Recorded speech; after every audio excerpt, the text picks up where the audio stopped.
Hello, beautiful listener. I have two marvellous mysteries for you today, along with atmospheric thunder and soothing rain to help you relax. So lie back, get cozied in, and let's see if you can solve these cases before Sherlock.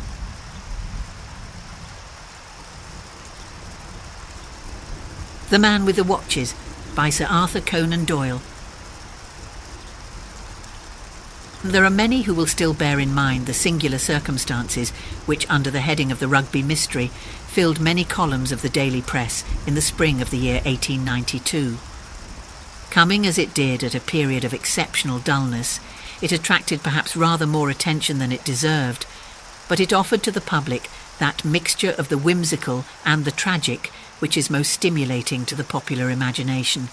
Interest drooped, however, when after weeks of fruitless investigation, it was found that no final explanation of the facts was forthcoming, and the tragedy seemed from that time to the present to have finally taken its place in the dark catalogue of inexplicable and unexpiated crimes. A recent communication, the authenticity of which appears to be above question, has, however, thrown some new and clear light upon the matter. Before laying it before the public, it would be as well, perhaps, that I should refresh their memories as to the singular facts upon which this commentary is founded. These facts were briefly as follows. At 5 o'clock on the evening of the 18th of March in the year already mentioned, a train left Euston Station for Manchester. It was a rainy, squally day, which grew wilder as it progressed, so it was by no means the weather in which anyone would travel who was not driven to do so by necessity. The train, however, is a favourite one among Manchester businessmen who are returning from town, for it does the journey in 4 hours and 20 minutes, with only 3 stoppages upon the way. In spite of the inclement evening, it was, therefore, fairly well filled upon the occasion of which I speak. The guard of the train was a tried servant of the company, a man who had worked for 22 years without a blemish or complaint. His name was John Palmer. The station clock was upon the stroke of 5, and the guard was about to give the customary signal to the engine driver when he observed 2 belated passengers hurrying down the platform.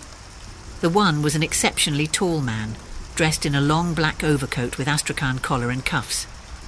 I have already said that the evening was an inclement one, and the tall traveller had the high, warm collar turned up to protect his throat against the bitter March wind. He appeared, as far as the guard could judge by so hurried an inspection, to be a man between 50 and 60 years of age, who had retained a good deal of the vigour and activity of his youth. In one hand he carried a brown leather Gladstone bag. His companion was a lady, tall and erect, walking with a vigorous step which outpaced the gentleman beside her.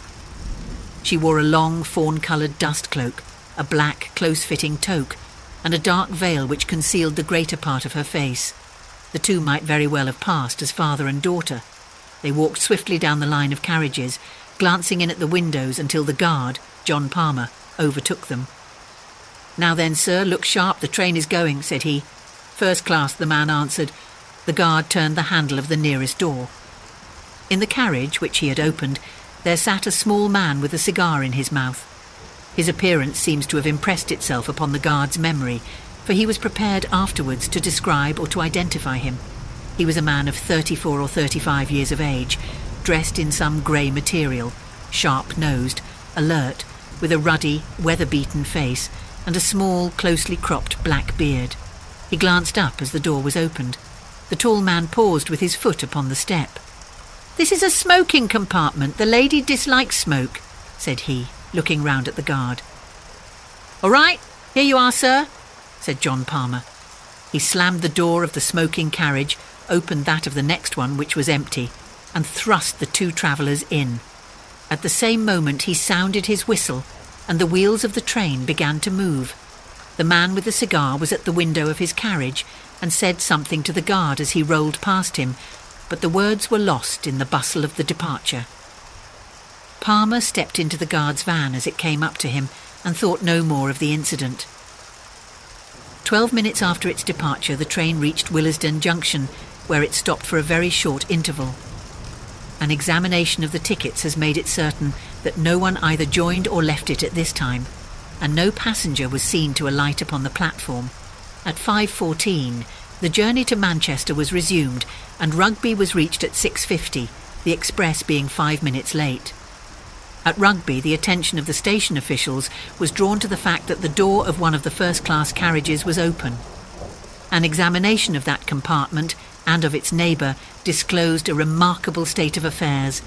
The smoking carriage in which the short red-faced man with the black beard had been seen was now empty. Save for a half-smoked cigar, there was no trace whatever of its recent occupant. The door of this carriage was fastened. In the next compartment, to which attention had been originally drawn, there was no sign either of the gentleman with the astrakhan collar or of the young lady who accompanied him. All 3 passengers had disappeared. On the other hand, there was found upon the floor of this carriage, the one in which the tall traveller and the lady had been, a young man fashionably dressed and of elegant appearance. He lay with his knees drawn up and his head resting against the farther door, an elbow upon either seat. A bullet had penetrated his heart, and his death must have been instantaneous. No one had seen such a man enter the train, and no railway ticket was found in his pocket. Neither were there any markings upon his linen, nor papers, nor personal property which might help to identify him. Who he was, whence he had come, and how he had met his end were each as great a mystery as what had occurred to the 3 people who had started an hour and a half before from Willesden in those 2 compartments. I have said that there was no personal property which might help to identify him, but it is true that there was one peculiarity about this unknown young man which was much commented upon at the time. In his pockets were found no fewer than 6 valuable gold watches, 3 in the various pockets of his waistcoat, 1 in his ticket pocket, 1 in his breast pocket, and 1 small one set in a leather strap and fastened round his left wrist. The obvious explanation that the man was a pickpocket and that this was his plunder was discounted by the fact that all 6 were of American make and of a type which is rare in England. 3 of them bore the mark of the Rochester Watchmaking Company, 1 was by Mason of Elmira, 1 was unmarked, and the small one, which was highly jewelled and ornamented, was from Tiffany of New York. The other contents of his pocket consisted of an ivory knife with a corkscrew by Rogers of Sheffield, a small circular mirror, 1 inch in diameter, a readmission slip to the Lyceum Theatre, a silver box full of Vesta matches, and a brown leather cigar case containing 2 cheroots, also £2.14 in money. It was clear then that whatever motives may have led to his death, robbery was not among them. As already mentioned, there were no markings upon the man's linen, which appeared to be new, and no tailor's name upon his coat. In appearance he was young, short, smooth-cheeked, and delicately featured. One of his front teeth was conspicuously stopped with gold. On the discovery of the tragedy, an examination was instantly made of the tickets of all passengers, and the number of the passengers themselves was counted. It was found that only 3 tickets were unaccounted for, corresponding to the 3 travellers who were missing. The express was then allowed to proceed, but a new guard was sent with it, and John Palmer was detained as a witness at Rugby. The carriage, which included the 2 compartments in question, was uncoupled and sidetracked. Then, on the arrival of Inspector Vane of Scotland Yard and of Mr. Henderson, a detective in the service of the railway company, an exhaustive inquiry was made into all the circumstances. That crime had been committed was certain. The bullet, which appeared to have come from a small pistol or revolver, had been fired from some little distance, as there was no scorching of the clothes. No weapon was found in the compartment, which finally disposed of the theory of suicide. Nor was there any sign of the brown leather bag which the guard had seen in the hand of the tall gentleman. A lady's parasol was found upon the rack, but no other trace was to be seen of the travellers in either of the sections. Apart from the crime, the question of how or why 3 passengers, one of them a lady, could get out of the train and one other get in during the unbroken run between Willesden and Rugby was one which excited the utmost curiosity among the general public and gave rise to much speculation in the London press. John Palmer, the guard, was able at the inquest to give some evidence which threw a little light upon the matter. There was a spot between Tring and Cheddington, according to his statement, where, on account of some repairs to the line, the train had for a few minutes slowed down to a pace not exceeding 8 or 10 miles an hour. At that place, it might be possible for a man, or even for an exceptionally active woman, to have left the train without serious injury. It was true that a gang of platelayers was there, and that they had seen nothing, but it was their custom to stand in the middle between the metals, and the open carriage door was upon the far side, so that it was conceivable that someone might have alighted unseen, as the darkness would by that time be drawing in. A steep embankment would instantly screen anyone who sprang out from the observation of the navvies. The guard also deposed that there was a good deal of movement upon the platform at Willesden Junction, and that though it was certain that no one had either joined or left the train there, it was still quite possible that some of the passengers might have changed unseen from one compartment to another. It was by no means uncommon for a gentleman to finish his cigar in a smoking carriage and then to change to a clearer atmosphere. Supposing that the man with the black beard had done so at Willesden, and the half-smoked cigar upon the floor seemed to favour the supposition, he would naturally go into the nearest section, which would bring him into the company of the two other actors in this drama. Thus the first stage of the affair might be surmised without any great breach of probability. But what the second stage had been, or how the final one had been arrived at, neither the guard nor the experienced detective officers could suggest. A careful examination of the line between Willesden and Rugby resulted in one discovery which might or might not have a bearing upon the tragedy. Near Tring, at the very place where the train slowed down, there was found at the bottom of the embankment a small pocket testament, very shabby and worn. It was printed by the Bible Society of London and bore an inscription, "From John to Alice, Jan the 13th, 1856, upon the flyleaf. Underneath was written, James, July 4th, 1859, and beneath that again, Edward, November 1st, 1869, all the entries being in the same handwriting. This was the only clue, if it could be called a clue, which the police obtained, and the coroner's verdict of murder by a person or persons unknown was the unsatisfactory ending of a singular case. Advertisement, rewards and inquiries proved equally fruitless, and nothing could be found which was solid enough to form the basis for a profitable investigation. It would be a mistake, however, to suppose that no theories were formed to account for the facts. On the contrary, the press, both in England and in America, teemed with suggestions and suppositions, most of which were obviously absurd. The fact that the watches were of American make, and some peculiarities in connection with the gold stopping of his front tooth, appeared to indicate that the deceased was a citizen of the United States, though his linen, clothes and boots were undoubtedly of British manufacture. It was surmised by some that he was concealed under the seat, and that, being discovered, he was for some reason, possibly because he had overheard their guilty secrets, put to death by his fellow passengers. When coupled with generalities as to the ferocity and cunning of anarchical and other secret societies, this theory sounded as plausible as any.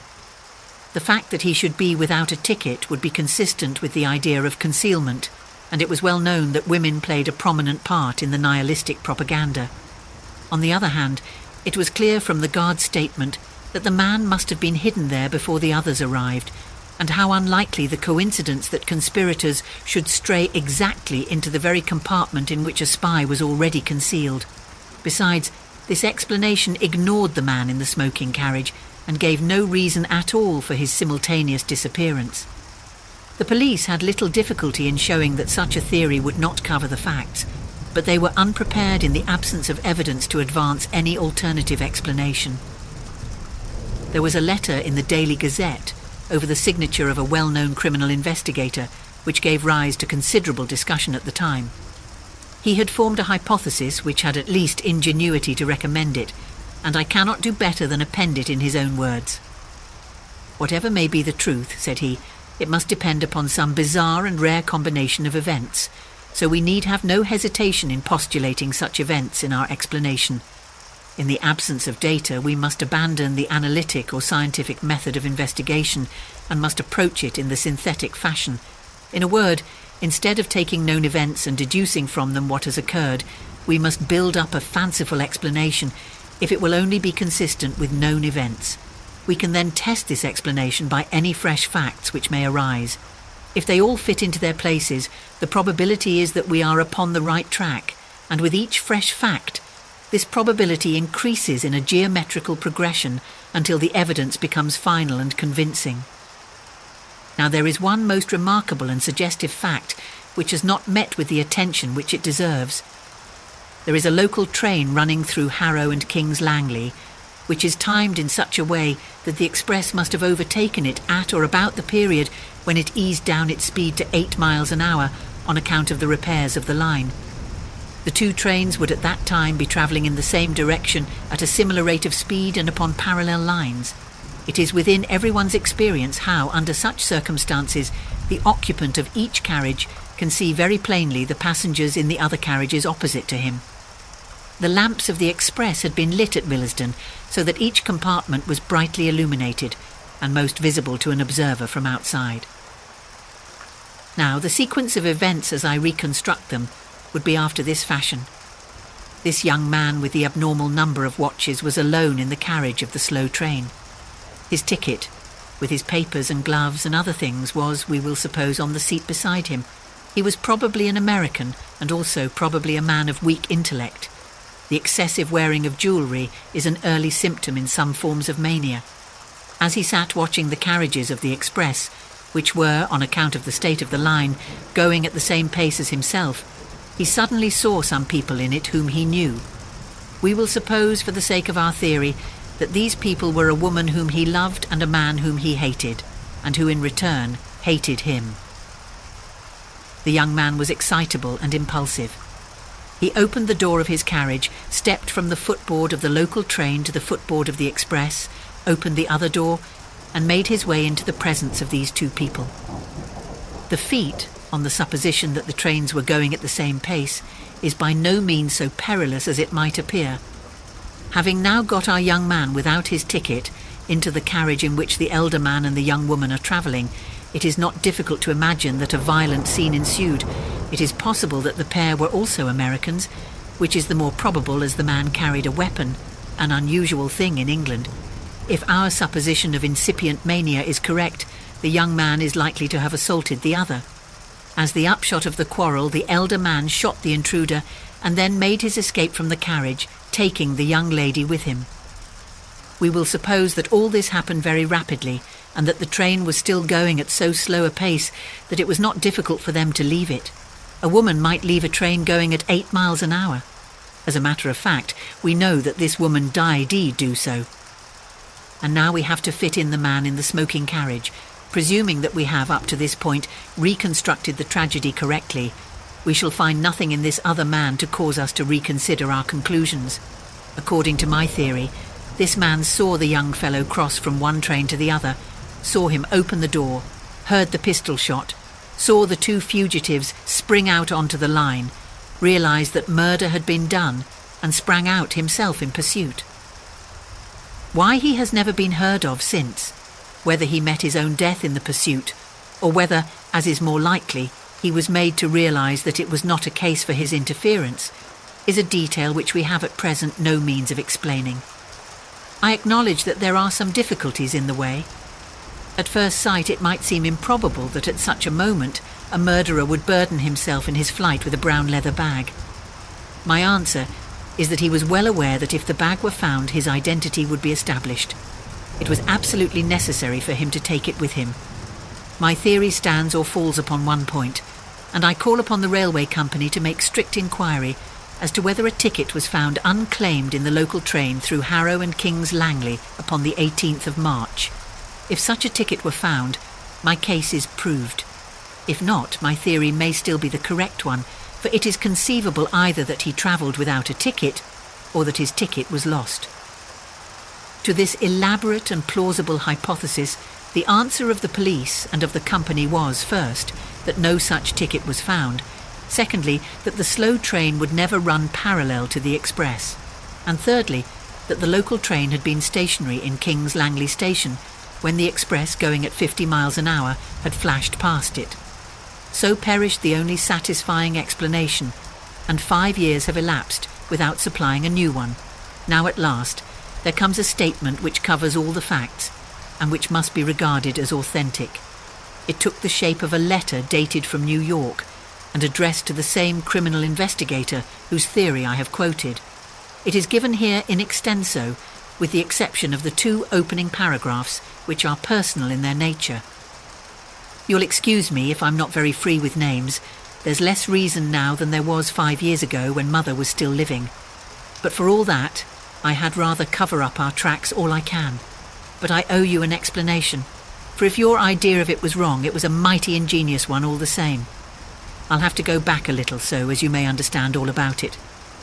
My people came from Bucks, England, and emigrated to the States in the early 50s.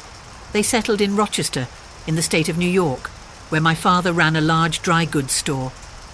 There were only 2 sons, myself, James, and my brother, Edward. I was 10 years older than my brother, and after my father died, I sort of took the place of a father to him, as an elder brother would. He was a bright, spirited boy, and just one of the most beautiful creatures that ever lived. But there was always a soft spot in him, and it was like mould in cheese, for it spread and spread, and nothing that you could do would stop it. Mother saw it just as clearly as I did, but she went on spoiling him all the same, for he had such a way with him that you could refuse him nothing. I did all I could to hold him in, and he hated me for my pains. At last he fairly got his head, and nothing that we could do would stop him. He got off into New York, and went rapidly from bad to worse. At first he was only fast, and then he was criminal. And then, at the end of a year or 2, he was one of the most notorious young crooks in the city. He had formed a friendship with Sparrow McCoy, who was at the head of his profession as a bunco steerer, green goodsman and general rascal. They took to card sharping and frequented some of the best hotels in New York. My brother was an excellent actor. He might have made an honest name for himself if he had chosen, and he would take the parts of a young Englishman of title, of a simple lad from the West, or of a college undergraduate, whichever suited Sparrow McCoy's purpose. And then one day he dressed himself as a girl, and he carried it off so well and made himself such a valuable decoy that it was their favourite game afterwards. They had made it right with Tammany and with the police, so it seemed as if nothing could ever stop them, for those were in the days before the Lexo Commission, and if you only had a pull you could do pretty nearly everything you wanted, and nothing would have stopped them if they had only stuck to cards and New York, but they must needs come up Rochester way and forge a name upon a cheque.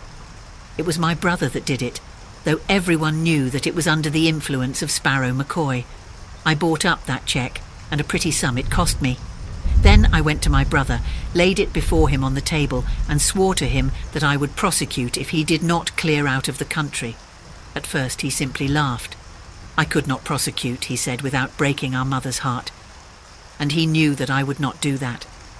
I made him understand, however, that our mother's heart was being broken in any case, and that I had set firm on the point that I would rather see him in Rochester jail than in a New York hotel. So at last he gave in, and he made me a solemn promise that he would see Sparrow McCoy no more, that he would go to Europe, and that he would turn his hand to any honest trade that I helped him to get.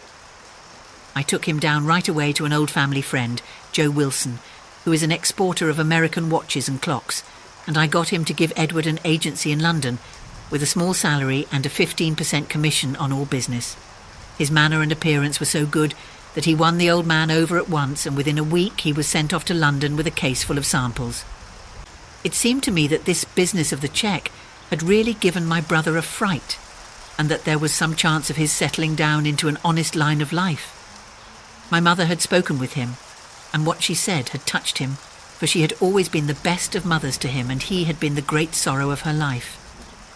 But I knew that this man, Sparrow McCoy, had a great influence over Edward, and my chance of keeping the lad straight lay in breaking the connection between them. I had a friend in the New York detective force, and through him I kept a watch upon McCoy.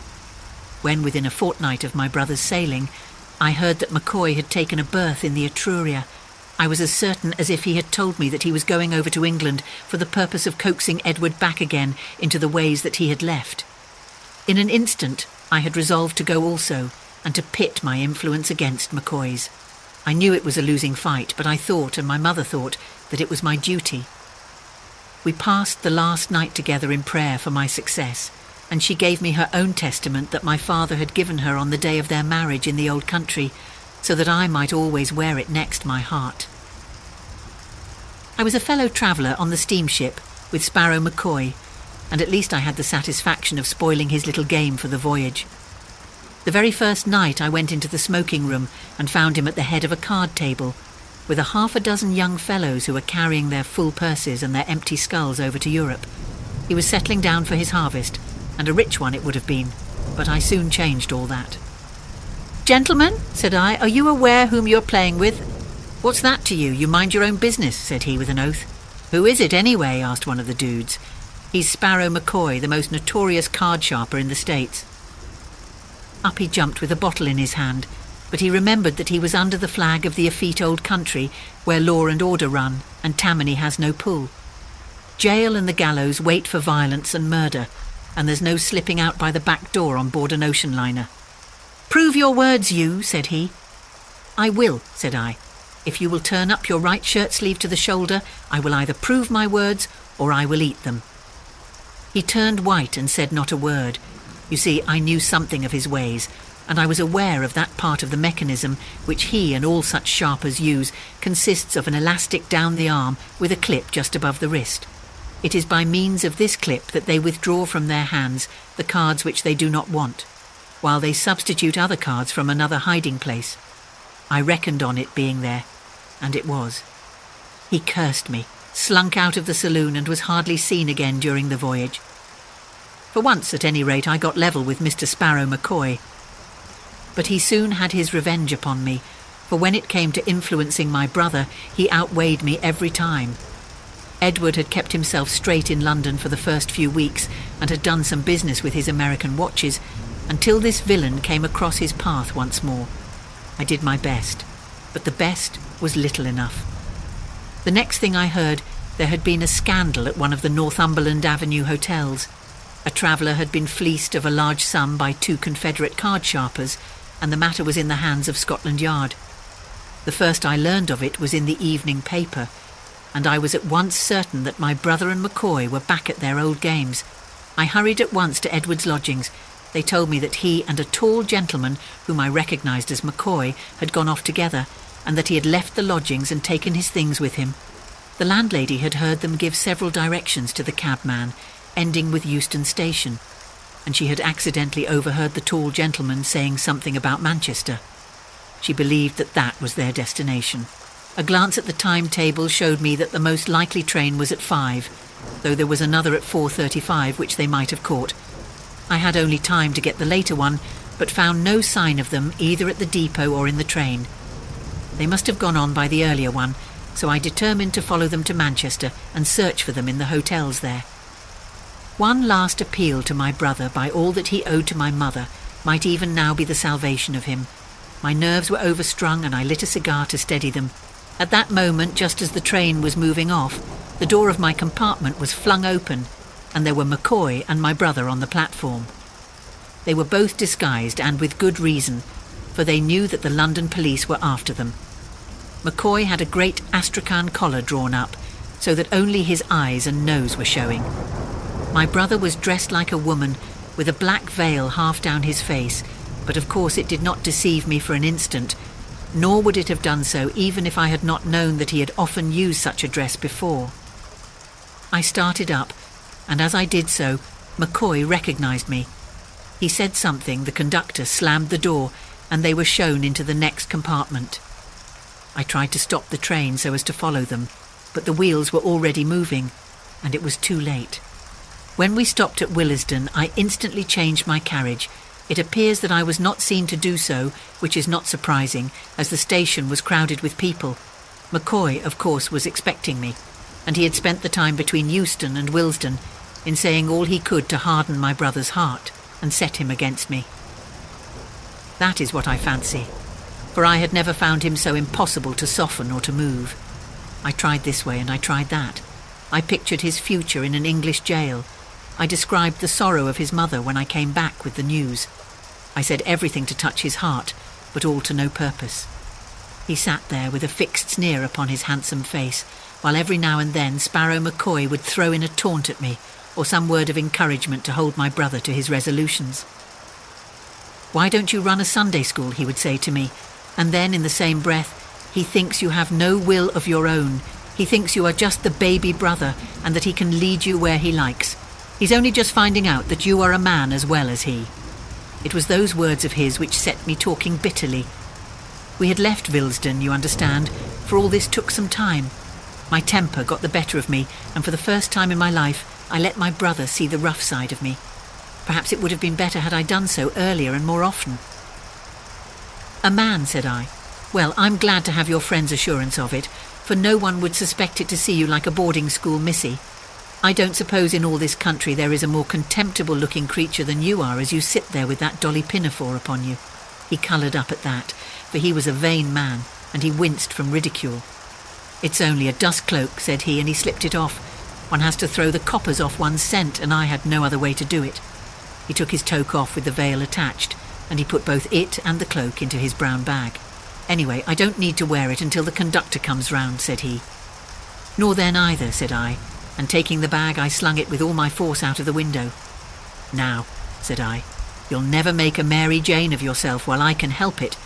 If nothing but that disguise stands between you and a jail, then to jail you shall go." That was the way to manage him.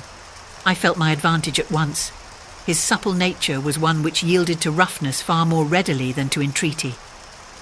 He flushed with shame, and his eyes filled with tears. But McCoy saw my advantage also, and was determined that I should not pursue it. "He's my pard, and you shall not bully him," he cried. "He's my brother, and you shall not ruin him," said I. "I believe a spell of prison is the very best way of keeping you apart, and you shall have it, or it will be no fault of mine." "Oh, you would squeal, would you?" he cried, and in an instant he whipped out his revolver. I sprang for his hand, but saw that I was too late and jumped aside. At the same instant he fired, and the bullet which would have struck me passed through the heart of my unfortunate brother. He dropped without a groan upon the floor of the compartment, and McCoy and I, equally horrified, knelt at each side of him, trying to bring back some signs of life. McCoy still held the loaded revolver in his hand, but his anger against me and my resentment towards him had both for the moment been swallowed up in this sudden tragedy. It was he who first realised the situation. The train was for some reason going very slowly at the moment, and he saw his opportunity for escape. In an instant he had the door open, but I was as quick as he, and jumping upon him the two of us fell off the footboard and rolled in each other's arms down a steep embankment. At the bottom I struck my head against a stone, and I remembered nothing more. When I came to myself I was lying among some low bushes, not far from the railroad track, and somebody was bathing my head with a wet handkerchief. It was Sparrow McCoy. "I guess I couldn't leave you," said he. "I didn't want to have the blood of two of you on my hands in one day. You loved your brother, I've no doubt, but you didn't love him a cent more than I loved him, though you'll say that I took a queer way to show it. Anyhow, it seems a mighty empty world now that he is gone, and I don't care a continental whether you give me over to the hangman or not." He had turned his ankle in the fall, and there we sat, he with his useless foot, and I with my throbbing head, and we talked and talked, until gradually my bitterness began to soften and to turn into something like sympathy. What was the use of revenging his death upon a man who was as much stricken by that death as I was? And then, as my wits gradually returned, I began to realise also that I could do nothing against McCoy which would not recoil upon my mother and myself. How could we convict him without a full account of my brother's career being made public, the very thing which of all others we wished to avoid? It was really as much our interest as his to cover the matter up, and from being an avenger of crime, I found myself changed to a conspirator against justice. The place in which we found ourselves was one of those pheasant preserves which are so common in the old country, and as we groped our way through it, I found myself consulting the slayer of my brother as to how far it would be possible to hush it up. I soon realised from what he said that unless there were some papers of which we knew nothing in my brother's pockets, there was really no possible means by which the police could identify him or learn how he had got there. His ticket was in McCoy's pocket, and so was the ticket for some baggage which they had left at the depot.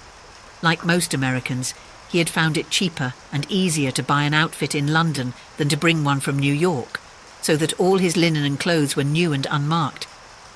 The bag, containing the dust cloak which I had thrown out of the window, may have fallen among some bramble patch where it is still concealed, or may have been carried off by some tramp, or may have come into the possession of the police who kept the incident to themselves. Anyhow, I've seen nothing about it in the London papers. As to the watches, they were a selection from those which had been entrusted to him for business purposes.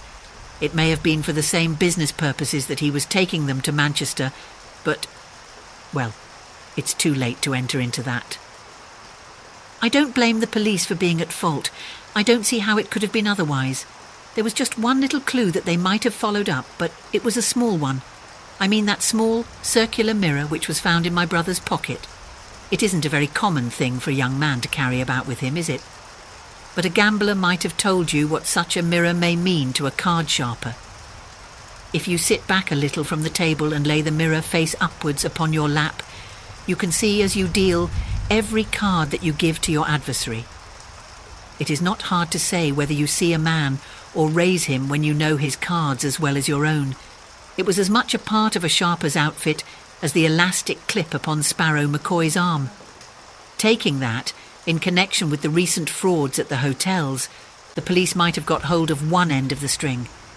I don't think there is much more for me to explain.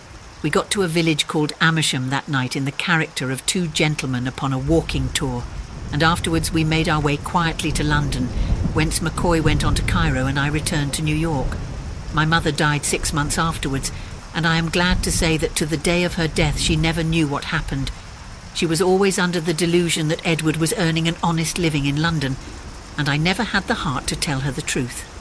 He never wrote, but then he never did write at any time, so that made no difference.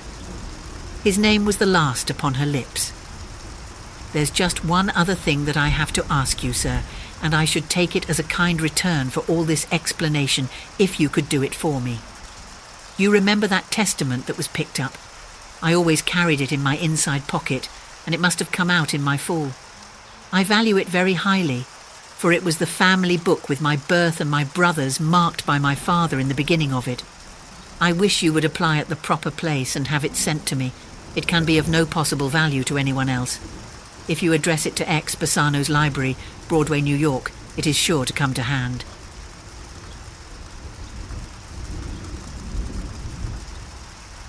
The 5 Orange Pips by Arthur Conan Doyle. When I glance over my notes and records of the Sherlock Holmes cases between the years 82 and 90, I am faced by so many which present strange and interesting features that it is no easy matter to know which to choose and which to leave. Some, however, have already gained publicity through the papers, and others have not offered a field for those peculiar qualities which my friend possessed in so high a degree, and which it is the object of these papers to illustrate. Some, too, have baffled his analytical skill, and would be, as narratives, beginnings without an ending, while others have been but partially cleared up, and have their explanations founded rather upon conjecture and surmise than on that absolute logical proof which was so dear to him.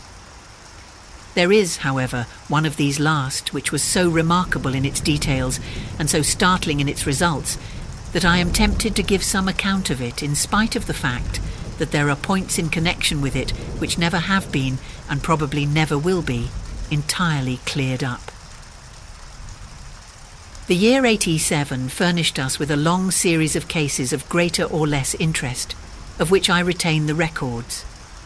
Among my headings under this 12 months, I find an account of the adventure of the Paradol Chamber of the Amateur Mendicant Society, who held a luxurious club in the lower vault of a furniture warehouse, of the facts connected with the loss of the British barque Sophie Anderson, of the singular adventures of the Grice Pattersons in the island of Uffa, and finally of the Camberwell poisoning case.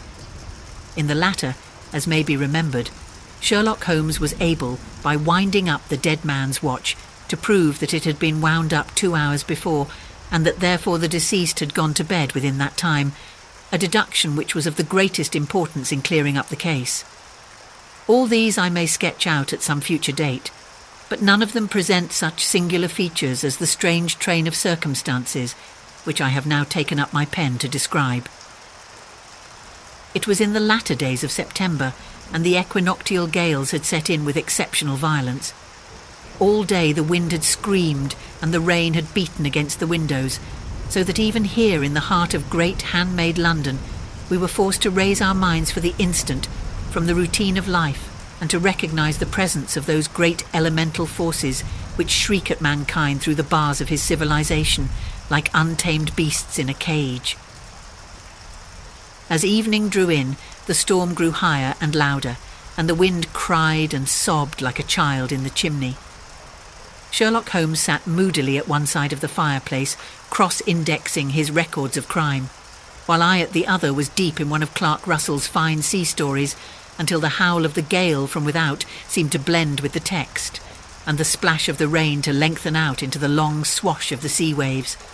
My wife was on a visit to her mother's, and for a few days I was a dweller once more in my old quarters at Baker Street.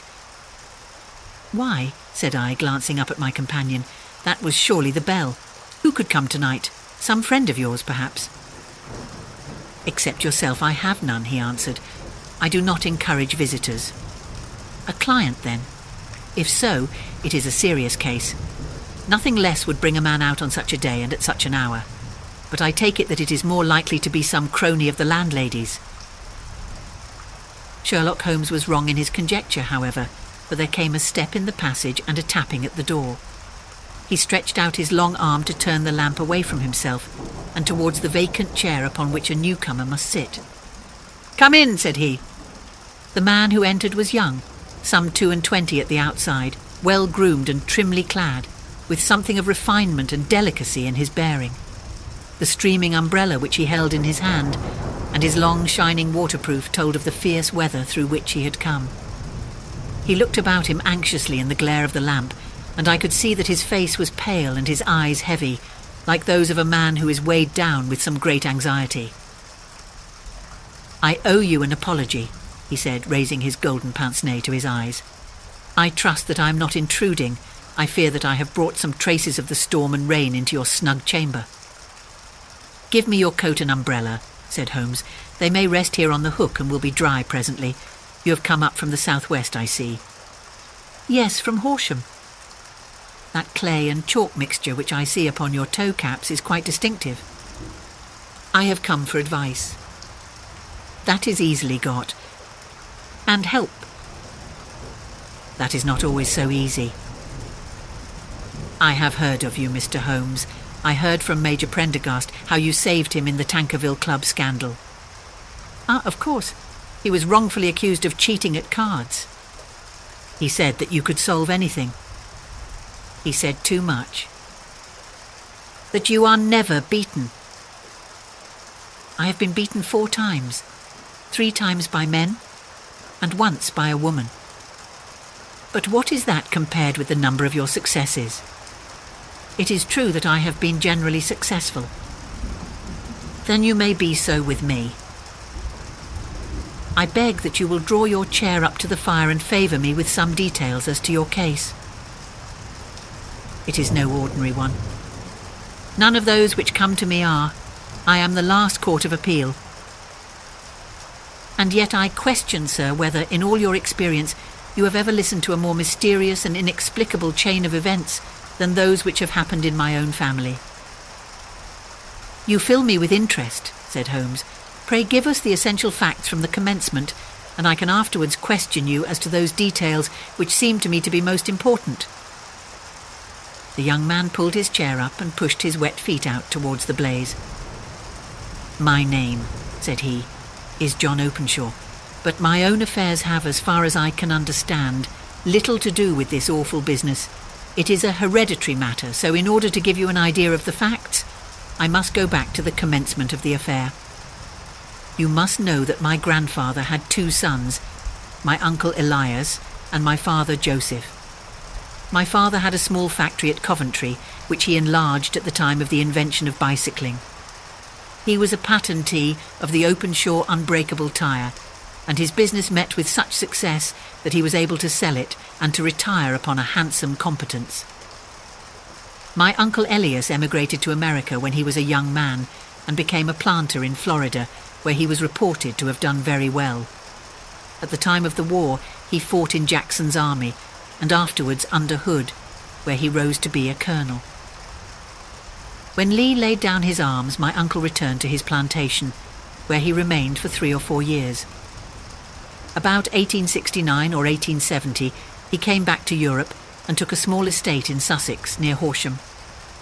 He had made a very considerable fortune in the States, and his reason for leaving them was his aversion to the New World and his dislike of the Republican policies.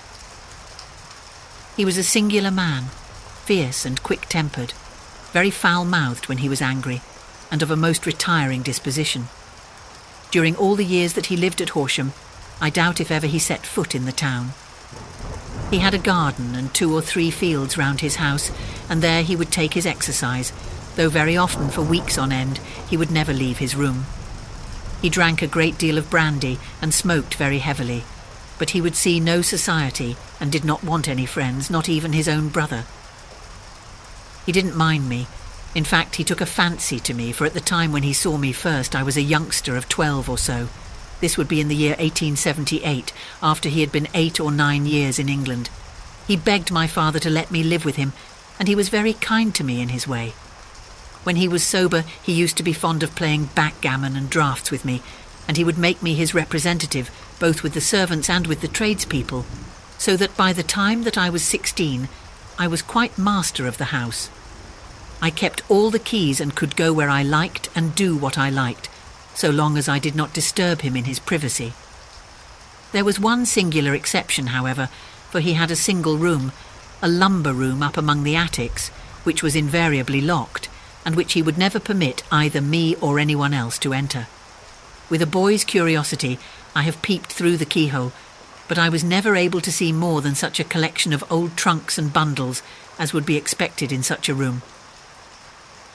One day, it was in March 1883, a letter with a foreign stamp lay upon the table in front of the Colonel's plate. It was not a common thing for him to receive letters, for his bills were all paid in ready money, and he had no friends of any sort. "From India," said he as he took it up. "Pondicherry postmark. What can this be?" Opening it hurriedly, out there jumped 5 little dried orange pips, which pattered down upon his plate. I began to laugh at this, but the laugh was struck from my lips at the sight of his face. His lip had fallen, his eyes were protruding, his skin the colour of putty, and he glared at the envelope which he still held in his trembling hand. "KKK," he shrieked, and then, my God, my sins have overtaken me." "What is it, Uncle?" I cried. "Death," said he, and rising from the table he retired to his room, leaving me palpitating with horror. I took up the envelope and saw scrawled in red ink upon the inner flap, just above the gum, the letter K 3 times repeated. There was nothing else save the 5 dried pips. What could be the reason of his overpowering terror? I left the breakfast table, and as I ascended the stair I met him coming down with an old rusty key, which must have belonged to the attic, in one hand, and a small brass box like a cash box in the other. "They may do what they like, but I'll checkmate them still," said he with an oath. "Tell Mary that I shall want a fire in my room today, and send down to Fordham the Horsham lawyer." I did as he ordered, and when the lawyer arrived I was asked to step up to the room. The fire was burning brightly, and in the grate there was a mass of black fluffy ashes, as of burned paper, while the brass box stood open and empty beside it. As I glanced at the box I noticed, with a start, that upon the lid was printed the treble K which I had read in the morning upon the envelope. "I wish you, John," said my uncle, "to witness my will. I leave my estate, with all its advantages and all its disadvantages, to my brother, your father, whence it will no doubt descend to you. If you can enjoy it in peace, well and good. If you find you cannot, take my advice, my boy, and leave it to your deadliest enemy. I'm sorry to give you such a 2-edged thing, but I can't say what turn things are going to take. Kindly sign the paper where Mr. Fordham shows you."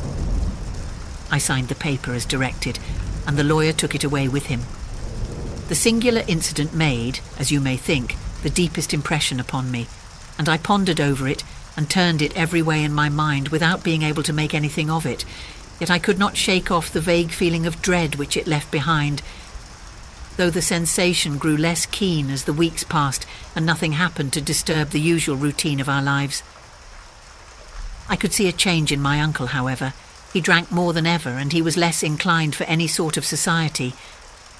Most of his time he would spend in his room, with the door locked upon the inside, but sometimes he would emerge in a sort of drunken frenzy and would burst out of the house and tear about the garden with a revolver in his hand, screaming out that he was afraid of no man and that he was not to be cooped up like a sheep in a pen by man or devil. When these hot fits were over, however, he would rush tumultuously in at the door and lock and bar it behind him, like a man who can brazen it out no longer against the terror which lies at the roots of his soul. At such times I have seen his face, even on a cold day, glisten with moisture, as though it were new raised from a basin. Well, to come to an end of the matter, Mr. Holmes, and not to abuse your patience, there came a night when he made one of those drunken sallies from which he never came back. We found him, when we went to search for him, face downward in a little green-scummed pool which lay at the foot of the garden. There was no sign of any violence, and the water was but 2 feet deep, so that the jury, having regard to his known eccentricity, brought in a verdict of suicide. But I, who knew how he winced from the very thought of death, had much ado to persuade myself that he had gone out of his way to meet it. The matter passed, however, and my father entered into possession of the estate and of some £14,000, which lay to his credit at the bank. "One moment," Holmes interposed. "Your statement is, I foresee, one of the most remarkable to which I have ever listened. Let me have the date of the reception by your uncle of the letter and the date of his supposed suicide." The letter arrived on March 10th, 1883. His death was 7 weeks later, upon the night of May 2nd. "Thank you. Pray proceed." When my father took over the Horsham property, he, at my request, made a careful examination of the attic, which had been always locked up. We found the brass box there, although its contents had been destroyed. On the inside of the cover was a paper label with the initials of KKK repeated upon it, and letters, memoranda, receipts and a register written beneath. These, we presume, indicated the nature of the papers, which had been destroyed by Colonel Openshaw. For the rest, there was nothing of much importance in the attic, save a great many scattered papers and notebooks bearing upon my uncle's life in America. Some of them were of the wartime and showed that he had done his duty well and had borne the repute of a brave soldier. Others were of a date during the reconstruction of the southern states and were mostly concerned with politics, for he had evidently taken a strong part in opposing the carpetbag politicians who had been sent down from the north. Well, it was the beginning of '84 when my father came to live at Horsham, and all went as well as possible with us until the January of '85. On the 4th day, after the New Year, I heard my father give a sharp cry of surprise as we sat together at the breakfast table. There he was, sitting with a newly opened envelope in one hand and 5 dried orange pips in the outstretched palm of the other one. He had always laughed at what he called my cock and bull story about the Colonel, but he looked very scared and puzzled, now that the same thing had come upon himself. "Why, what on earth does this mean, John?" he stammered. My heart had turned to lead. "It is KKK," said I. He looked inside the envelope. "So it is," he cried. "Here are the very letters. But what is this written above them?" "Put the papers on the sundial," I read, peeping over his shoulder. "What papers? What sundial?" he asked.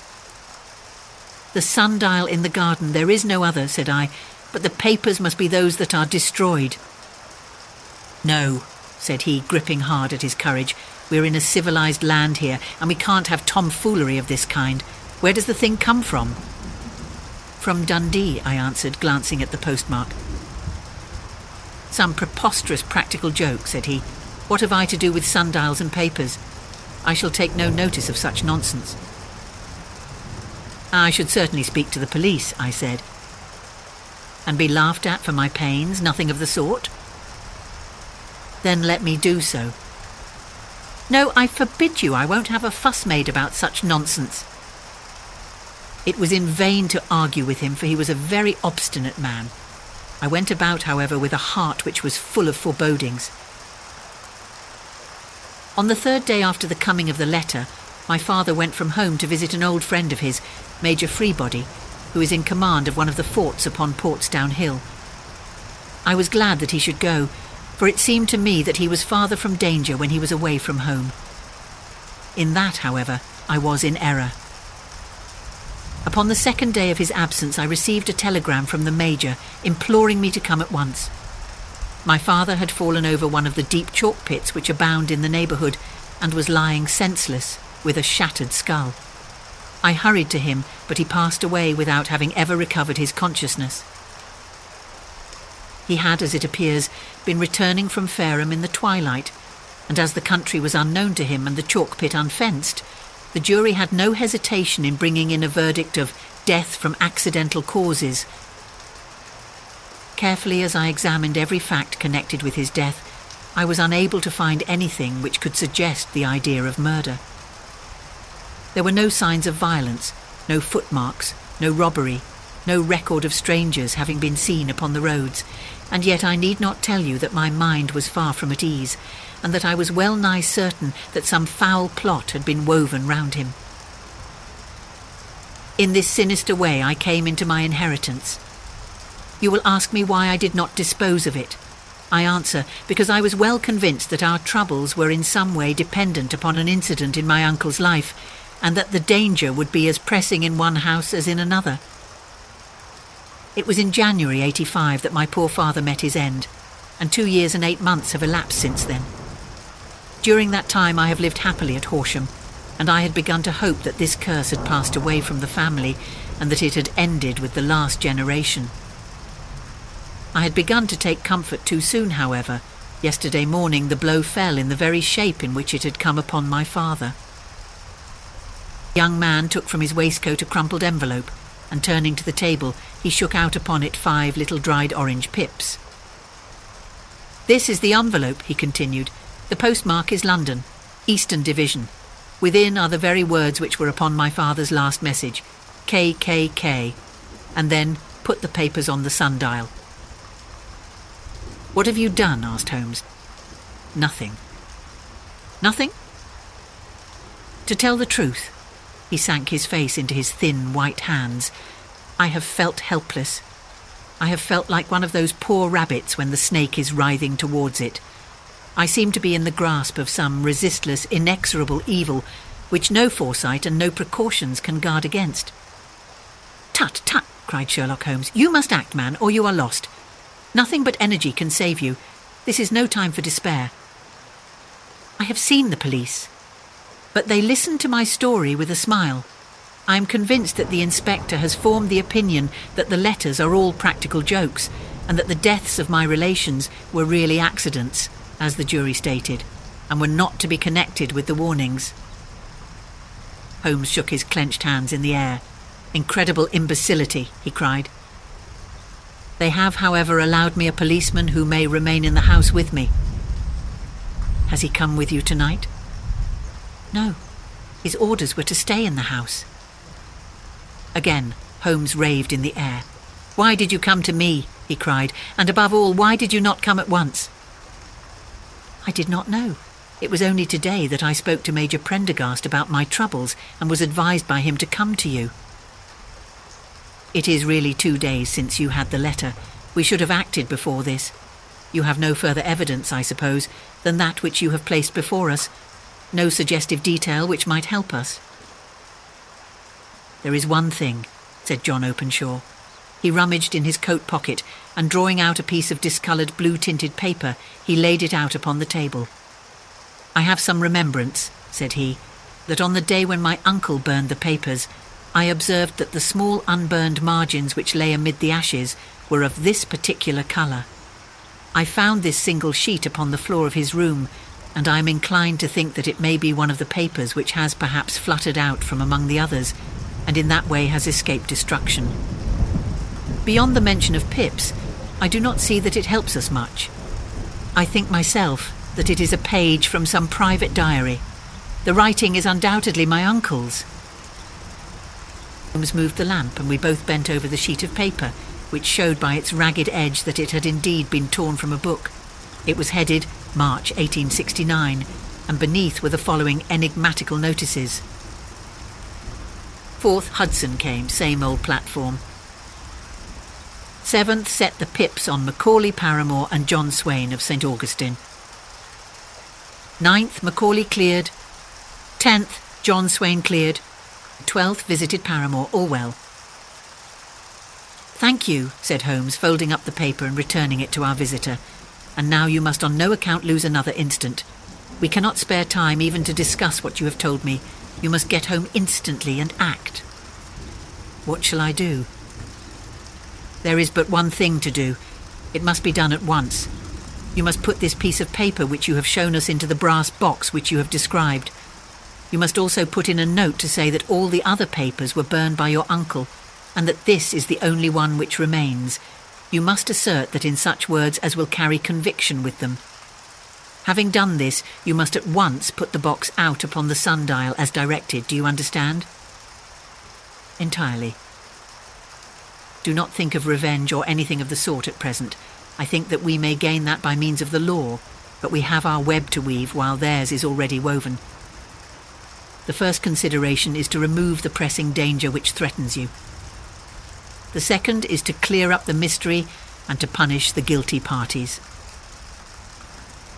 I thank you, said the young man, rising and pulling on his overcoat. You have given me fresh life and hope. I shall certainly do as you advise. Do not lose an instant, and above all take care of yourself in the meanwhile, for I do not think that there can be a doubt that you are threatened by a very real and imminent danger. How do you go back? By train from Waterloo. It is not yet 9. The streets will be crowded, so I trust that you may be in safety. And yet, you cannot guard yourself too closely. I am armed. That is well. Tomorrow I shall set to work upon your case. I shall see you at Horsham then? No, your secret lies in London.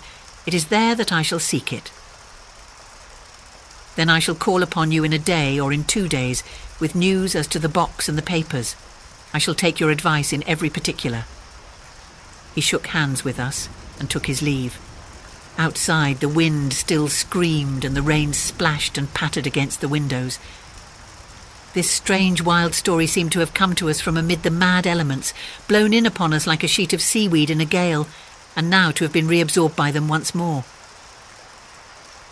Sherlock Holmes sat for some time in silence, with his head sunk forward and his eyes bent upon the red glow of the fire. Then he lit his pipe, and leaning back in his chair he watched the blue smoke rings as they chased each other up to the ceiling. I think, Watson, he remarked at last, that of all our cases we have had none more fantastic than this. Save, perhaps, the sign of 4?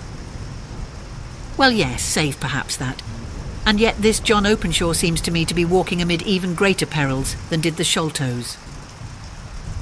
But have you, I asked, formed any definite conception as to what these perils are? There can be no question as to their nature, he answered. Then what are they? Who is this KKK, and why does he pursue this unhappy family? Sherlock Holmes closed his eyes and placed his elbows upon the arms of his chair with his fingertips together. The ideal reasoner, he remarked, would, when he had once been shown a single fact in all its bearings, deduce from it not only all the chain of events which led up to it, but also all the results which would follow from it. As Cuvier could correctly describe a whole animal by the contemplation of a single bone, so the observer who has thoroughly understood one link in a series of incidents should be able to accurately state all the other ones, both before and after. We have not yet grasped the results which the reason alone can attain to. Problems may be solved in the study which have baffled all those who have sought a solution by the aid of their senses. To carry the art, however, to its highest pitch, it is necessary that the reasoner should be able to utilize all the facts which have come to his knowledge, and this in itself implies, as you will readily see, a possession of all knowledge which, even in these days of free education and encyclopedias, is a somewhat rare accomplishment. It is not so impossible, however, that a man should possess all knowledge which is likely to be useful to him in his work, and this I have endeavoured in my case to do. If I remember rightly, you on one occasion, in the early days of our friendship, defined my limits in a very precise fashion. Yes, I answered, laughing. It was a singular document. Philosophy, astronomy and politics were marked at 0, I remember. Botany variable, geology profound as regards the mud stains from any region within 50 miles of town, chemistry eccentric, anatomy unsystematic, sensational literature and crime records unique, violin player, boxer, swordsman, lawyer and self-poisoner by cocaine and tobacco. Those, I think, were the main points of my analysis. Holmes grinned at the last item. Well, he said, I say now, as I said then, that a man should keep his little brain attic stocked with all the furniture that he is likely to use, and the rest he can put away in the lumber room of his library, where he can get it if he wants it.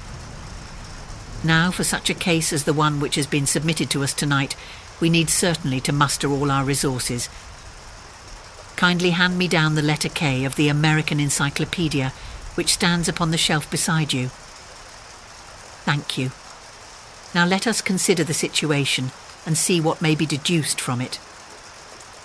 In the first place, we may start with a strong presumption that Colonel Openshaw had some very strong reason for leaving America. Men at his time of life do not change all their habits and exchange willingly the charming climate of Florida for the lonely life of an English provincial town. His extreme love of solitude in England suggests the idea that he was in fear of someone or something, so we may assume as a working hypothesis that it was fear of someone or something which drove him from America.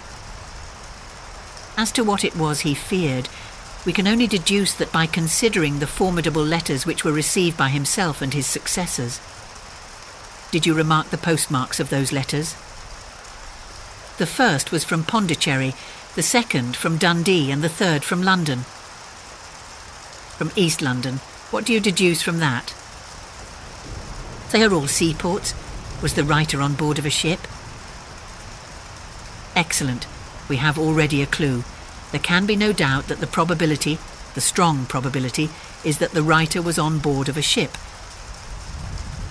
And now let us consider another point. In the case of Pondicherry, 7 weeks elapsed between the threat and its fulfilment. In Dundee it was only some 3 or 4 days. Does that suggest anything? A greater distance to travel. But the letter had also a greater distance to come. Then I do not see the point. There is at least a presumption that the vessel in which the man or men are is a sailing ship. It looks as if they always send their singular warning or token before them when starting upon their mission. You see how quickly the deed followed the sign when it came from Dundee. If they had come from Pondicherry in a steamer, they would have arrived almost as soon as their letter. But as a matter of fact, 7 weeks elapsed. I think that those 7 weeks represented the difference between the mail boat which brought the letter and the sailing vessel which brought the writer. It is possible. More than that, it is probable. And now you see the deadly urgency of this new case, and why I urged young Openshaw to caution. The blow has always fallen at the end of the time which it would take the senders to travel the distance, but this one comes from London, and therefore we cannot count upon delay. Good God, I cried, what can it mean, this relentless persecution? The papers which Openshaw carried are obviously of vital importance to the person or persons in the sailing ship. I think that it is quite clear that there must be more than one of them. A single man could not have carried out 2 deaths in such a way as to deceive a coroner's jury. There must have been several in it, and they must have been men of resource and determination. Their papers they mean to have, be the holder of them who it may. In this way you see KKK ceases to be the initials of an individual and becomes the badge of a society. But of what society? Have you never, said Sherlock Holmes, bending forward and sinking his voice, have you never heard of the Ku Klux Klan? I never have. Holmes turned over the leaves of the book upon his knee. Here it is, said he presently. Ku Klux Klan, a name derived from the fanciful resemblance to the sound produced by cocking a rifle. This terrible secret society was formed by some ex-Confederate soldiers in the southern states after the Civil War, and it rapidly formed local branches in different parts of the country, notably in Tennessee, Louisiana, the Carolinas, Georgia, and Florida. Its power was used for political purposes, principally for the terrorizing of innocent people, and the murdering and driving from the country of those who were opposed to its views. Its outrages were usually preceded by a warning sent to the marked man in some fantastic but generally recognised shape. A sprig of oak leaves in some parts, melon seeds or orange pips in others. On receiving this, the victim might either openly abjure his former ways or might fly from the country. If he braved the matter out, death would unfailingly come upon him, and usually in some strange and unforeseen manner. So perfect was the organisation of the society, and so systematic its methods, that there is hardly a case upon record where any man succeeded in braving it with impunity, or in which any of its outrages were traced home to the perpetrators. For some years, the organisation flourished in spite of the efforts of the United States government and of the better classes of the community in the South. Eventually, in the year 1869, the movement rather suddenly collapsed, although there have been sporadic outbreaks of the same sort since that date. "You will observe," said Holmes, laying down the volume, "that the sudden breaking up of the society was coincident with the disappearance of Openshaw from America with their papers. It may well have been cause and effect. It is no wonder that he and his family have some of the more implacable spirits upon their track. You can understand that this register and diary may implicate some of the first men in the South, and that there may be many who will not sleep easy at night until it is recovered. Then the page we have seen is such as we might expect. It ran, if I remember right, sent the pips to A, B and C. That is, sent the society's warning to them. Then there are successive entries that A and B cleared or left the country, and finally that C was visited with, I fear, a sinister result for C. Well, I think, Doctor, that we may let some light into this dark place, and I believe that the only chance young Openshaw has in the meantime is to do what I have told him. There is nothing more to be said or to be done tonight, so hand me over my violin and let us try to forget for half an hour the miserable weather and the still more miserable ways of our fellow men." It had cleared in the morning, and the sun was shining with a subdued brightness through the dim veil which hangs over the great city. Sherlock Holmes was already at breakfast when I came down. "You will excuse me for not waiting for you," said he. "I have, I foresee, a very busy day before me in looking into this case of young Openshaw's." "What steps will you take?" I asked. "It will very much depend upon the results of my first inquiries. I may have to go down to Horsham after all." "You will not go there first?" "No, I shall commence with the city. Just ring the bell and the maid will bring up your coffee." As I waited, I lifted the unopened newspaper from the table and glanced my eye over it. It rested upon a heading which sent a chill to my heart. "Holmes," I cried, "you are too late." "Ah," said he, laying down his cup, "I feared as much. How was it done?" He spoke calmly, but I could see that he was deeply moved. My eye caught the name of Openshaw and the heading "Tragedy near Waterloo Bridge." Here is the account. "Between 9 and 10 last night, Police Constable Cook of the H Division, on duty near Waterloo Bridge, heard a cry for help and a splash in the water. The night, however, was extremely dark and stormy, so that, in spite of the help of several passers-by, it was quite impossible to effect a rescue. The alarm, however, was given, and by the aid of the water police, the body was eventually recovered. It proved to be that of a young gentleman whose name, as it appears from an envelope which was found in his pocket, was John Openshaw, and whose residence is near Horsham. It is conjectured that he may have been hurrying down to catch the last train from Waterloo Station, and that in his haste and the extreme darkness he missed his path and walked over the edge of one of the small landing places for river steamboats. The body exhibited no traces of violence, and there can be no doubt that the deceased had been the victim of an unfortunate accident, which should have the effect of calling the attention of the authorities to the condition of the riverside landing stages." We sat in silence for some minutes, Holmes more depressed and shaken than I had ever seen him. "That hurts my pride, Watson," he said at last. "It is a petty feeling, no doubt, but it hurts my pride. It becomes a personal matter with me now, and if God sends me health, I shall set my hand upon this gang, that he should come to me for help and that I should send him away to his death." He sprang from his chair and paced about the room in uncontrollable agitation, with a flush upon his sallow cheeks and a nervous clasping and unclasping of his long, thin hands. "They must be cunning devils," he exclaimed at last. "How could they have decoyed him down there?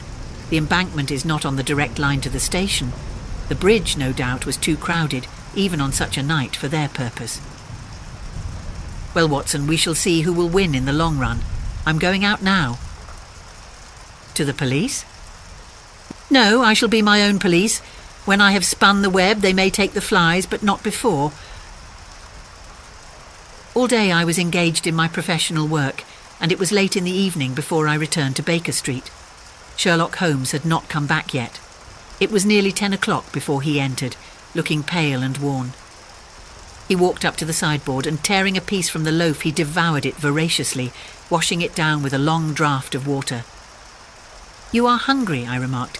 "Starving. It had escaped my memory. I have had nothing since breakfast." "Nothing?" "Not a bite.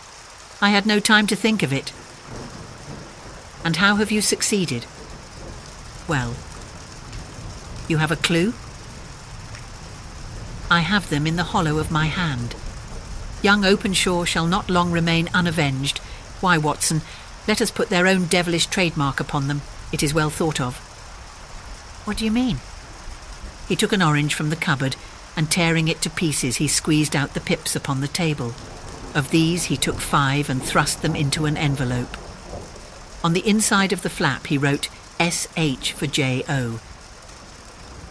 Then he sealed it and addressed it to Captain James Calhoun, Bark Lone Star, Savannah, Georgia. "That will await him when he enters port," said he, chuckling. "It may give him a sleepless night. He will find it as sure a precursor of his fate as Openshaw did before him." "And who is this Captain Calhoun?" "The leader of the gang. I shall have the others, but he first." "How did you trace it, then?" He took a large sheet of paper from his pocket, all covered with dates and names. "I have spent the whole day," said he, "over Lloyd's registers and files of the old papers, following the future career of every vessel which touched at Pondicherry in January and February in '83. There were 36 ships of fair tonnage which were reported there during those months. Of these, one, the Lone Star, instantly attracted my attention, since although it was reported as having cleared from London, the name is that which is given to one of the states of the Union. Texas, I think. I was not and am not sure which, but I knew that the ship must have an American origin. What then? I searched the Dundee records, and when I found that the bark Lone Star was there in January '85, my suspicion became a certainty. I then inquired as to the vessels which lay at present in the port of London. Yes? The Lone Star had arrived here last week. I went down to the Albert Dock and found that she had been taken down the river by the early tide this morning, homeward bound to Savannah. I wired to Gravesend and learned that she had passed some time ago, and as the wind is easterly, I have no doubt that she is now past the Goodwins and not very far from the Isle of Wight. What will you do then? Oh, I have my hand upon him. He and the 2 mates are, as I learn, the only native-born Americans in the ship. The others are Finns and Germans. I know also that they were all 3 away from the ship last night. I had it from the stevedore who has been loading their cargo. By the time that their sailing ship reaches Savannah, the mail boat will have carried this letter, and the cable will have informed the police of Savannah that these 3 gentlemen are badly wanted here upon a charge of murder. There is ever a flaw, however, in the best laid of human plans, and the murderers of John Openshaw were never to receive the orange pips, which would show them that another, as cunning and as resolute as themselves, was upon their track. Very long and very severe were the equinoctial gales that year. We waited long for news of the Lone Star of Savannah, but none ever reached us. We did at last hear that somewhere far out in the Atlantic, a shattered stern-post of a boat was seen swinging in the trough of a wave, with the letters LS carved upon it. and that is all which we shall ever know of the fate of the Lone Star.